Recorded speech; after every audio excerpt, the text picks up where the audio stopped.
Здраво, јас сум Илија. Здраво, јас сум Иван.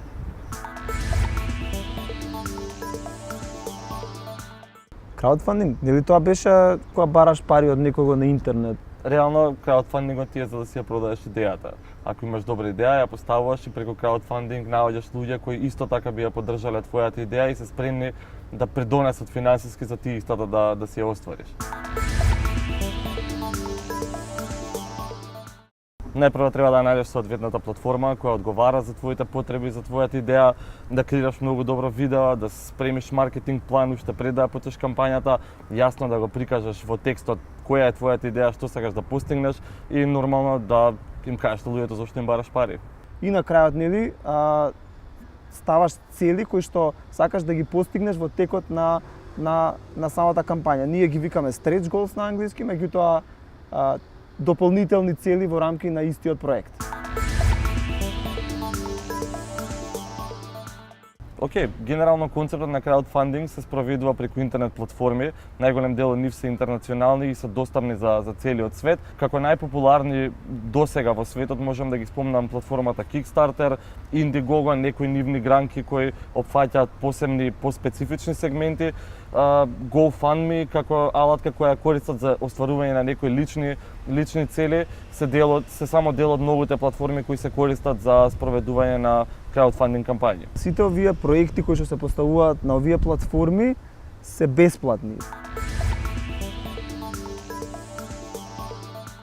Она што е најпопуларниот метод на запад, тоа е кога продаваш продукт, односно креираш некој производ кој што го поставуваш на самата платформа и за тоа луѓето плаќаат, односно донираат, те поддржуваат и за возврат го добиваат твојот продукт назад. Сепак краудфандингот нуди многу можности за граѓанските организации кои не работат најчесто на конкретни продукти, туку имаат некои општествени цели кои сакаат да ги постигнат за подобрување нели на доброто на луѓето, така што можноста за нив е исто така тука да постават своја кампања врз основа на својата работа и да најдат луѓе кои ги имаат истите интереси и сакаат да придонесат за таа кауза.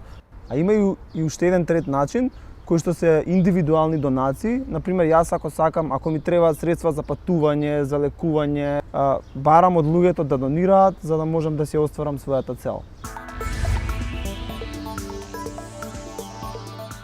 Еве, например, група млади дечки од Македонија успеа да развијат бизнис модел кој се темели главно на краудфандинг, односно поконкретно преку Kickstarter платформата, преку пласирање на производ во форма на друштвена игра. А јас знам едни дечки од Битола кои што се граѓанска организација, се викаат Форум 16 и они лансираа кампања со која што сакаат да го донесат првото кино движење во Македонија. И они бараат средства за опрема, техничка опрема, за да можат да обучуваат млади креативци кои што потоа би снимале и би правеле видеа. И во моментот им тече кампањата на Generosity, мислам. Обично и младите кои сакаат да почнат свој стартап, помалку се запознаени со овој концепт, а и некако посигурен моделот на барање инвестиција од бизнис донатори и од бизнис инкубатори. Од друга страна, граѓанските организации се навикнати на класичниот донаторски пристап. Краудфандингот е една од најбрзо растечките индустрии во светот. На годишно ниво во 2015 година се собрани 34 милијарди долари. А кај нас мислам дека има само 2 успешни проекти кои што собрале средства на светските краудфандинг платформи. Може би вака звучи сложено, меѓутоа доколку сакаш да поставиш краудфандинг кампања, не е неопходно да имаш консултант или некој што ќе те подучи, бидејќи можеш и самиот да ја поставиш кампањата, а исто така можат и да го консултираат првиот водич за краудфандинг кој што е објавен и на македонски јазик.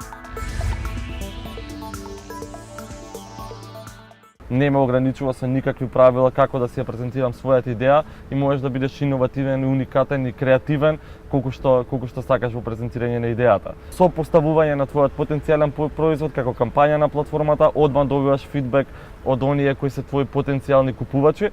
Добро, ама од друга страна се натпреваруваш со многу голема публика кој што можеби има сличен производ како твојот или слична идеја и ти треба да најдеш начин како да ги привлечеш со твојата идеја за тие да го поддржат твојот проект или или производ. Но на крајот на денот знаеш дека сето тоа што ќе го собереш и продуктот кој ќе успееш да си го финансираш е само твој. Краудфандингот не е начин за да станеме славни и богати. И секогаш, колку и да мислиме дека имаме добра идеја, треба да провериме дали всушност таа е за да се постави за на краудфандинг платформите. Оваа година, баш пред околу месец дена, заврши втората кампања на дечките од Final Frontier Games, кои изработуваат друштвени игри. И тие со втората игра успеа да соберат веќе рекордни $370,000, користејќи Kickstarter како интернационална платформа. Донациите беа од цел свет. А јас знам една кампања од регионот, од Хрватска, две девојки кои што рекреативно и како хоби си правеле пиво, решаваат да лансираат краудфандинг кампања за да започнат своја локална пивара.